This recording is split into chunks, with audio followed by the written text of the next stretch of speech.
করে কেটে একটা সাদা কাপড় দিয়ে তৈরি করে নিয়েছিলাম। ফুল প্রসেসটা তোমরা ভিডিওটা ভালো করে দেখলে বুঝতে পারবে। আর এখানে আমি মা দুর্গার মুখটা লাগানোর জন্য গ্লুগান ইউজ করেছি। তারপর এক একটা করি আমি সাইড করে লাগিয়ে পুরোটা কভার করে নিয়েছি, যেরকম তোমরা দেখতে পাচ্ছ ভিডিওতে।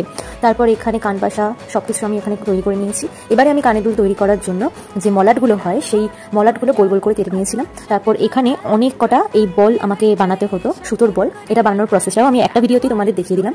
তারপরে আমি এখানে কানের দুলটা বানানোর জন্য ওই যে ছোট ছোট পিটগুলো নিয়েছিলাম, সাদা কাপড় দিয়ে আমি ওটা তৈরি করে তারপরে এটা আমি লাল রং করে দিয়েছিলাম। তো গ্লুগান আমি এখানে ইউজ করেছি এই কড়িগুলো এর সাইডে দেওয়ার জন্য। দুটো কানের দুল হয়ে যাওয়ার পর জাম্প রিং লাগানোর জন্য ছুঁচ দিয়ে আমি একটা ফুটো করেছিলাম, যেটা আমি ভিডিওতে দেখাইনি, তোমরা সেটা করে নেবে। আর এই যে সুতো দিয়ে আমি টার্সেল বানিয়ে নিয়েছি। টার্সেল বানানোর পর লকেটের চেনটাও আমি মোটা করে তৈরি করে নেব। প্রথমে ছুঁচ দিয়ে এখানে একটা লাইন সুতো পরিয়ে নেব, দুটো দুটো চারটে ভাগ হয়ে যাবে।